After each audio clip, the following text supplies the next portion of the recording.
You ask Tiger to solve. This deals with linear equations with one unknown. The final result is x equals 5. Let's solve it step by step. Simplify the expression. Expand the parentheses. Simplify the arithmetic. Group all constants on the right side of the equation. Subtract 27 from both sides. Group like terms. Simplify the arithmetic.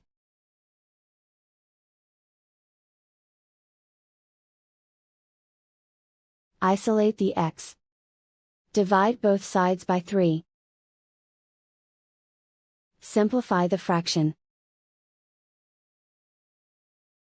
Find the greatest common factor of the numerator and denominator.